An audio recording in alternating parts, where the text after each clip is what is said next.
Масштабная и одна из длительных атак на Москву. В столице РФ ввели экстренный план «Ковер» по посадке всех пассажирских самолетов.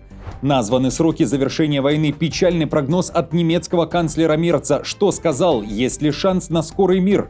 Удары американским оружием у границ с Россией. Финляндия и Великобритания провели испытания ракет «Воздух-Земля». Для чего? Трамп уверен в победе России. Громкое заявление. Почему после переговоров Вашингтона и Москвы Лавров заявил о том, что больше перемирий не будет. Пресса Испании публикует первые данные о киллерах бывшего советника Януковича Портнова. Жители Казахстана требуют компенсации от России за ядерные испытания на полигоне Семипалатинск, а военные России заявляют о выходе на границу Днепропетровской области. Каков ответ Украины? Досмотрите.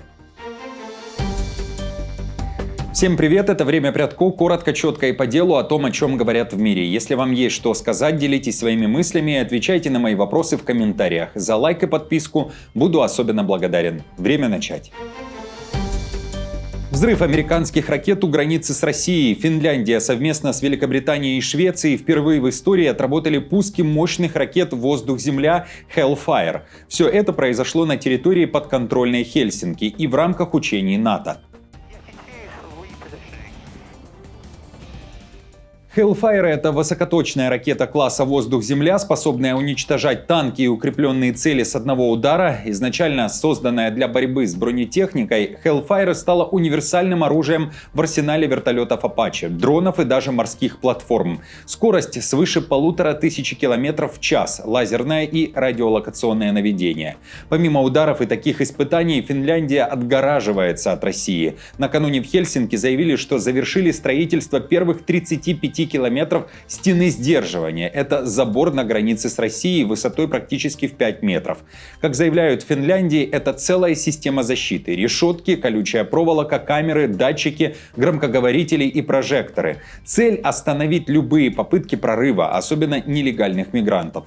К 2026 году забор протянется на 200 километров, и большая его часть, 140 километров, появится именно в юго-восточной Финляндии. Из собственного опыта и опыта коллег по ЕС мы поняли, это наилучшее решение на сегодняшний день. Оно необходимо, чтобы сдерживать большие потоки людей, если, например, кто-то попытается прорваться в Финляндию нелегально и с применением силы. Напомню, что накануне Трамп заявил, что его не беспокоит утверждение о наращивании России сил близ Финляндии и Норвегии. Американский президент считает или даже уверен, что эти страны находятся в безопасности. Гром «Хаймарс» над Балтикой. Стратегический шведский остров Готланд превратился в настоящую артиллерийскую арену. Здесь впервые прошли боевые стрельбы из ракетных систем «Хаймарс» и МЛРС. Учения на этом острове — это часть масштабной серии маневров Defender 25, которые проводятся под руководством США. Стрельбы шли 2 дня, 20 и 21 мая. Цель — отработка молниеносной переброски сил НАТО, включая британские и американские подразделения, в критически важные точки региона Балтийского моря, где стратегическая значимость Готланда растет с каждым годом. Напомню, расстояние между Готландом и Калининградской областью по прямой составляет 330 километров. Трамп в очередной раз забирает свои слова обратно. Человек, который говорил, что завершит войну за 24 часа, теперь не только не вспоминает эти обещания, но уже и не просит прекращения огня. Он отказался от своего требования о перемирии. Произошло это после телефонного звонка Путину. Об этом пишет западная пресса. Бильд уточняет, что Вашингтон удовлетворен тем, что Москва готова вести переговоры с Киевом, несмотря на то, что обстрелы продолжаются. Действиями Трампа разочарованы, в частности, в Берлине. Немецкий глава правительства, похоже, рассчитывал на поддержку Трампа, когда предъявлял России ультиматум и угрожал санкциями. Теперь же Мерц и другие европейские лидеры остались без поддержки американского президента. А Мерц ко всему уже дает понять, конца и края этой войны не видно, несмотря на все усилия. Давайте послушаем заявление немецкого канцлера. На данный момент нет признаков того, что эта война скоро закончится. Мы стремимся сделать все возможное через дипломатические каналы. Премьер-министр Италии Джорджия Мелони вчера даже связалась с его святейшеством, недавно избранным папой, с которым в воскресенье в Риме была возможность обсудить этот вопрос, но это, так сказать, последняя земная инстанция. Чтобы Донецкая область, которая является приоритетом для ВС РФ, перешла под полный контроль России, Москве необходимо потратить на это еще как минимум несколько лет, учитывая нынешние темпы продвижения. К такому выводу приходит Bloomberg, учитывая ситуацию на земле. Авторы материала напоминают, что Кремль настаивает на том, чтобы Киев вывел ВСУ из 4 областей – Донецкой, Луганской, Запорожской и Херсонской. Bloomberg дает оценку. Так как российские и украинские силы сейчас находятся в состоянии близком к патовому, это была цитата, то способность Киева и его союзников продолжать обеспечивать оборону людьми и оружием, возможно, без значительной поддержки США, будет иметь решающее значение, пишет издание. При этом президент Америки считает, что Россия побеждает.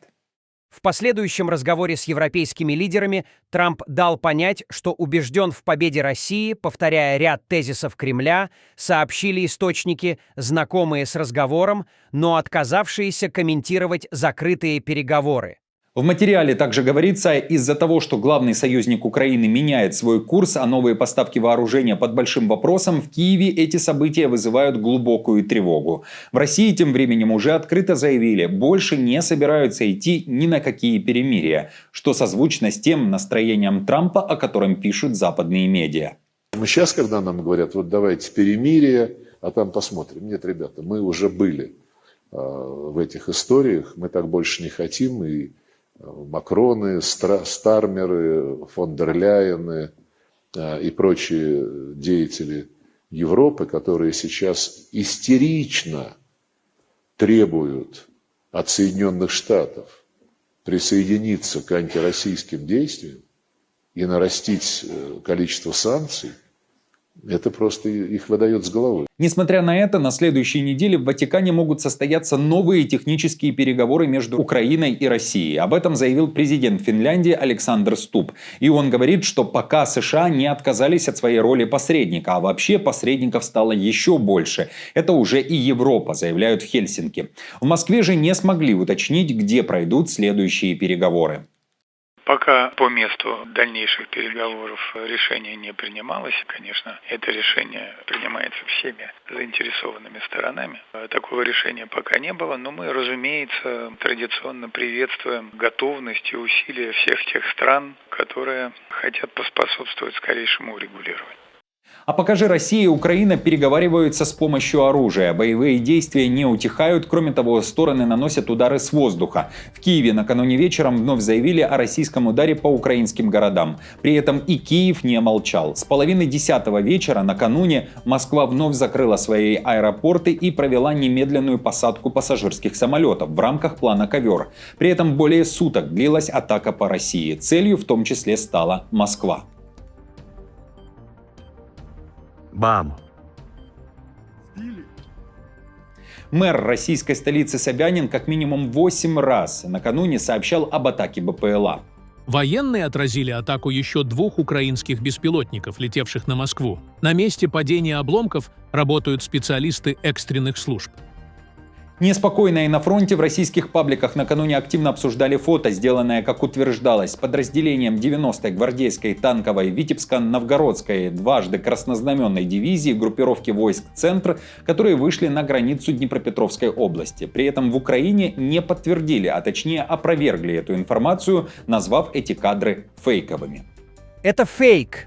И это новость. И фото, которое якобы ее иллюстрирует, не соответствуют действительности.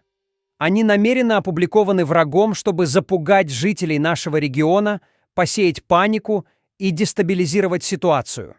Друзья, как вам поведение Трампа, который собирался покончить с войной за 24 часа, потом за 100 дней, а теперь намекает на то, что готов умыть руки? Как считаете, если посредников не останется, то как долго еще может длиться эта война? Согласны ли с Мерцем, что конца и края этой войны не видно? Поделитесь своим мнением в комментариях. В следующем выпуске обсудим ваши ответы. А пока вы пишите ответ далее о расстреле бывшего советника Януковича в Испании.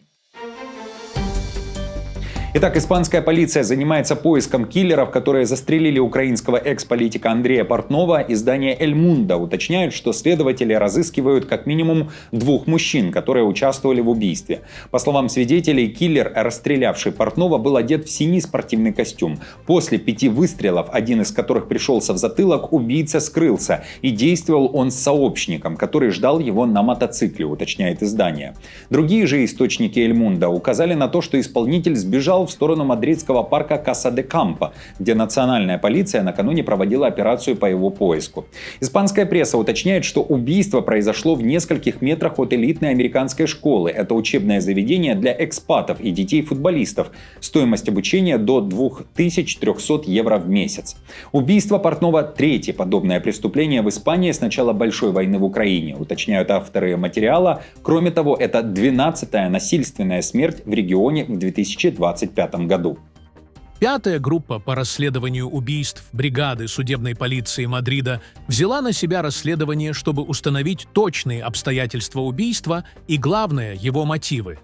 На данный момент рассматриваются 2 версии: сведение счетов, связанное с организованной преступностью, или акция политического характера. Напомню, Портнов – бывший народный депутат, экс-руководитель Главного управления по вопросам судоустройства администрации Януковича и бывший замглавы администрации президента. Последние 4 года Портнов находился под американскими санкциями, а попал он в черный лист Америки по так называемому акту Магнитского. Туда попадают чиновники, причастные к нарушению прав человека и масштабной коррупции. В США его обвиняли в торговле влиянием на украинские суды.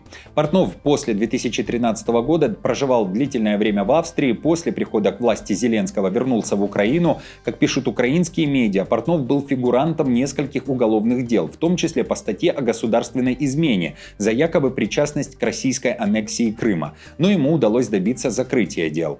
После возвращения в Украину Портнов сам стал инициатором возбуждения нескольких уголовных дел в отношении Порошенко, в том числе о возможной госизмене со стороны Порошенко за подписание им Минских соглашений.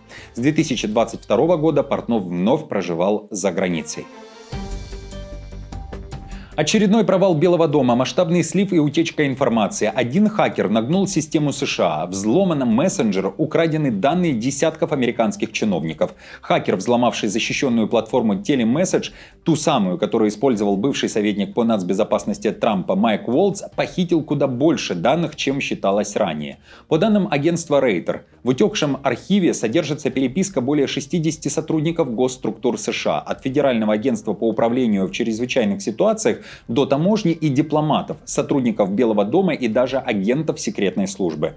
Информация попала в руки некоммерческой организации, которая обычно публикует подобные утечки. В слитых сообщениях нет явных секретов, но есть данные о перемещении высокопоставленных лиц, в том числе возможные поездки делегации США. Даже метаданные, кто с кем и когда общался, это золотая жила для шпионов, пишет издание. Белый дом признал факт киберинцидента, но комментировать не стал, а секретная служба подтвердила, что мессенджер использовался ограниченным числом сотрудников. Напомню, советник Трампа, уже бывший Майк Уолтс, стал первым, кто спровоцировал скандал с утечкой данных. Он по ошибке добавил журналистов в секретный чат, где обсуждались удары США по объектам на Ближнем Востоке. После этого Уолтса убрали с должности, но не из политики. Трамп пообещал назначить его послом США в ООН. Жители Казахстана требуют от России компенсации за последствия ядерных испытаний на полигоне Семипалатинск. Людей мучают проблемы со здоровьем, местные жалуются на мутации, высокий уровень заболеваний и экологический ущерб. Об этом пишет The Telegraph. В материале напоминают, что Советский Союз с 1949 по 1989 годы провел 456 ядерных испытаний на Семипалатинском испытательном полигоне. 116 бомб были взорваны в атмосфере, создавая радиоактивные осадки, которые распространялись на большие расстояния, а 340 взрывов были подземными, что привело к заражению почвы и грунтовых вод. Одним из первых испытаний, известным на Западе как Joy-1, был взрыв в 1949 году, а в 1965 году мощный водородный взрыв, в 10 раз превосходящий бомбу Хиросимы, создал так называемое атомное озеро, или же Чаган, кратер глубиной несколько сотен метров и шириной около 400 метров, заполненный водой, но до сих пор упор радиоактивных.